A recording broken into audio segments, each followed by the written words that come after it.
وتلفت الاستغاثة بنصرة الحفدة والأقرباء والأعزة والقرناء، فهل دفعت الأقارب أو نفعت النواحب، وقد غودر في محلة الأموات رهينا وفي ضيق المضجع وحيدا۔ اور وہ ہنگام ہوگا جب انسان اقربا، اولاد، اعزا، احباب سے مدد طلب کرنے کے لیے ادھر ادھر دیکھ رہا ہوگا، تو کیا آج تک کبھی اقربا نے موت کو دفع کر دیا ہے یا فریاد کسی کے کام آئی ہے؟ ہرگز نہیں۔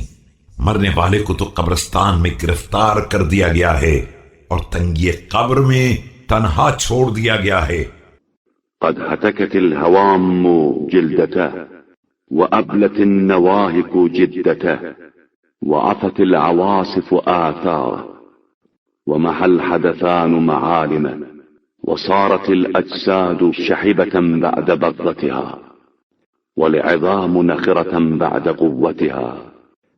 اس عالم میں کہ کیڑے مکوڑے اس کی جلد کو پارا پارا کر رہے ہیں اور پامالیوں نے اس کے جسم کی تازگی کو بوسیدہ کر دیا ہے، آندھیوں نے اس کے آثار مٹا دیے ہیں اور روزگار کے حادثات نے اس کے نشانات کو محو کر دیا ہے۔ جسم تازگی کے بعد ہلاک ہو گئے ہیں اور ہڈیاں طاقت کے بعد بوسیدہ ہو گئی ہیں۔ والأرواح مرتهنة بثقل أعضائها موقنة بغيب أنبائها لا تستزاد من صالح عملها ولا تستعتب من سيء زللها۔ روحیں اپنے بوجھ کی گرانی میں گرفتار ہیں اور اب غیب کی خبروں کا یقین آ گیا ہے۔ اب نہ نیک اعمال میں کوئی اضافہ ہو سکتا ہے اور نہ بدترین لغزشوں کی معافی طلب کی جا سکتی ہے۔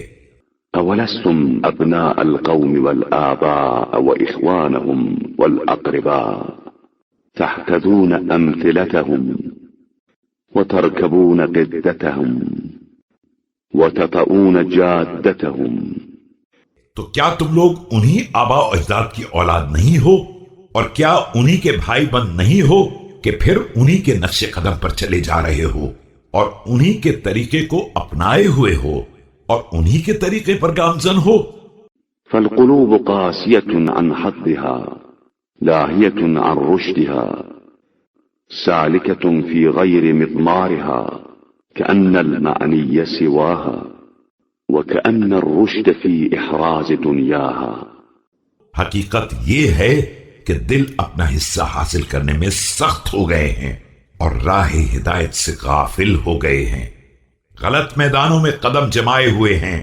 ایسا معلوم ہوتا ہے کہ اللہ کا مخاطب ان کے علاوہ کوئی اور ہے اور شاید ساری عقل مندی دنیا ہی کے جمع کر لینے میں ہے۔